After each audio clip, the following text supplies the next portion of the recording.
வணக்கம்.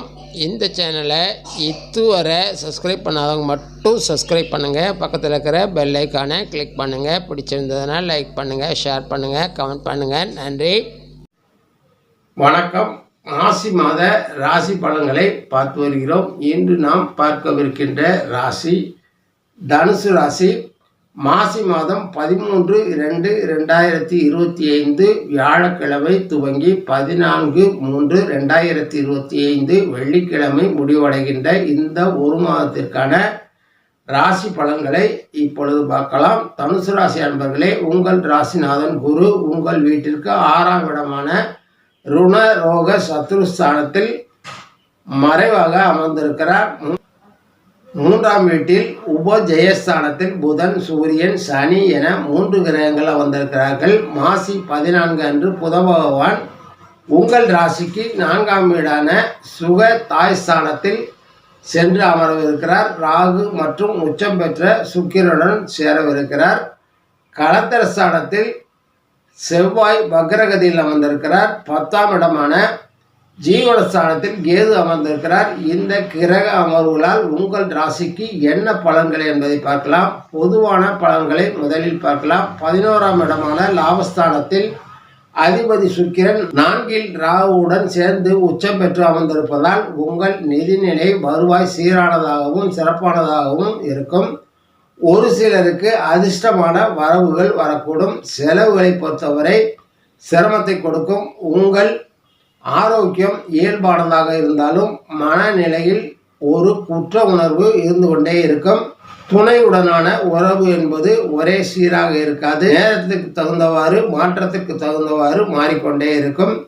இனி விரிவான பலன்களை பார்க்கலாம். வருவாய் பல வழிகளிலும் வந்து சேரும். ஆனாலும் செலவுகள் இருக்கும். செலவுகள் இருக்கும் அளவுக்கு வருவாய் போதுமானதாக இருக்காது. வருவாய் பற்றாக்குறை நிலவும். வீட்டில் தேவையான பொருட்களை வாங்க யோசிக்கக்கூடிய நிலைதான் ஏற்படும். பழைய கடன்கள் கொஞ்சம் கொஞ்சமாக கட்டுக்குள் வரும். மிகவும் பொறுமையுடனும் நிதானத்துடனும் நிதிநிலையை கையாள்வது நல்லது. நல்லவர்கள் சிலர் பொருளாதார ரீதியாக உதவி செய்ய முன் வருவார்கள். ஆரோக்கியத்தை பொறுத்தவரை 6இல் அமர்ந்திருக்கும் குரு பகவானும் 6ஆம் இடத்து அதிபதி சுக்கிரன் உச்சம் பெற்றான் ராகுவுடன் கூடிய அமர்ந்திருப்பதாலும் உங்கள் ஆரோக்கியத்தை பொறுத்தவரை ஆரோக்கிய குறைபாடுகள் தோன்றினாலும் சரியாகிவிடும். மனக்குழப்பங்களும் தெளிவற்ற சிந்தனையும் பல வகையிலும் முடிவெடுக்க முடியாத மனநிலையை தோன்றும். மனதை திடமாக வைத்துக் கொள்ளுங்கள்.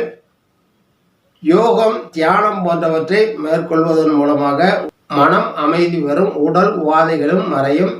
7இல் நிற்கும் 5ஆம் இடத்து அதிபதி செவ்வாய் 7ஆம் அதிபதியாலும் கணவன் மனைவியிடையே இல்லற வாழ்க்கை பல நேரங்களில் வெவ்வேறு விதமான மனநிலையுடன் காணப்படும். உங்கள் கை ஓங்கி இருந்த காலம் போய் உங்கள் சுயத்தை இழந்து நிற்பீர்கள். குடும்ப சூழ்நிலை, குழந்தைகளின் மனநிலை, கல்வி போன்றவற்றை பாதிக்கும் என்பதால் குழந்தைகளை கவனமுடன் கையாளுங்கள். அவர்கள் கல்வி வேலை வாய்ப்புகளுக்கு உதவிகரமாக இருங்கள். உங்கள் மனநிலை அவர்களிடம் காட்டாதீர்கள். உற்றார் உறவினர்களுடன் சுமூகமான உறவை மேற்கொள்வது நல்லது. வேண்டிய உறவினர்கள் நண்பர்களிடம் மனம் விட்டு பேசுவது மனதில் உள்ள சுமையை குறைக்க உதவும். தொழில் வியாபாரம் செய்பவர்கள் 10ஆம் இடத்து அதிபதி 3இலும் 10இல் கேதுவும் அமர்ந்திருப்பதால் மந்தமாகவே நடைபெறும். லாப வரவு குறைவாகவே இருக்கும். புத பகவான் மாசி 14 அன்று 4ஆம் இடத்திற்கு இடப்பெயர்ச்சியான பிறகு தொழில் புத்தொழியும் சுறுசுறுப்பையும் பெறும். லாபம் அதிகரிக்கும். விற்பனை உற்பத்தி அதிகரிக்கும். மாதத்தின் பிற்பகுதி உங்களுக்கு மிகச்சிறப்பான மாதமாகவே அமையும். வேலை உத்தியோகத்தில் இருப்பவர்களுக்கு இந்த மாதத்தில் முற்பகுதியில் செயல் தடுமாற்றமும் வேலையில் திறம்பட நேரத்தில் முடித்துக் கொடுக்க முடியாமலும் சிரமப்படுவீர்கள். மாதத்தின் 2ஆம் பாதியில் உத்வேகம் முனைப்பும் அதிகரிக்கும். செய்யும் காரியங்கள் அனைத்தும் வெற்றிகரமாக முடிவடையும். உங்கள் செயல்கள் மற்றவர்களால் பாராட்டுதல்களை பெறும். கல்வி கற்கும் மாணவர்கள் 4இல் சுக்கிரனும் புதனும் இணையவிருக்கிறார்கள். இந்த காலகட்டத்தில் உங்கள் அறிவுத்திறன் மேம்படும். கல்வியில் அதிக நாட்டம் செல்லும். செய்கின்ற காரியங்களில் உங்கள் புத்திசாலித்தனம் பளிச்சிடும். இந்த மாதத்தில் வருகின்ற தேர்வுகளில் நல்ல மதிப்பெண்களை பெறுவீர்கள். ஆனாலும் 4ஆம் அதிபதி மறைவு நிலையில் அமர்ந்திருப்பதால் படித்தவை அவ்வப்போது மறந்து போய் அடிக்கடி ஞாபகப்படுத்த வேண்டிய சூழல் ஏற்படும். கலைஞர்கள் இந்த மாதம் சிறப்பாக செயல்படுவார்கள். உங்கள் படைப்புகள் வெற்றி பெறும்.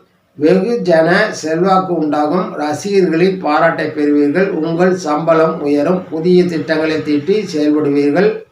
அரசியல்வாதிகள் திறம்பட செயல்படுவார்கள். மதிப்பு மரியாதை உயரும். காரிய சித்தி உண்டாகும். உங்கள் அறிவுத்திறன் செயல்படும் வேகம் அதிகரிக்கும். உங்கள் பெயர் அந்தஸ்து உயரும். மற்றவர்களை அரவணைத்து கொண்டு செல்வீர்கள். உங்கள் வரவுகள் உங்கள் தொண்டர்களிடம் பகிர்ந்து கொண்டு அவர்களை மகிழ்ப்பீர்கள். இந்த மாதம் உங்களுக்கு சுப பலன்கள் இருந்தும் அசுப பலன்கள் குறைவாகவும் நடைபெறும் என்பதால் மகிழ்ச்சியுடன் இந்த மாதத்தை கழிக்கலாம். நீங்கள் இந்த மாதம் குலதெய்வ வழிபாடை மேற்கொண்டு அவர்களுடைய அருளாசியை பெற்று நற்பலன்களை மேலோக்கிக் கொள்ளுங்கள். நன்றி, வணக்கம். மீண்டும் சந்திப்போம்.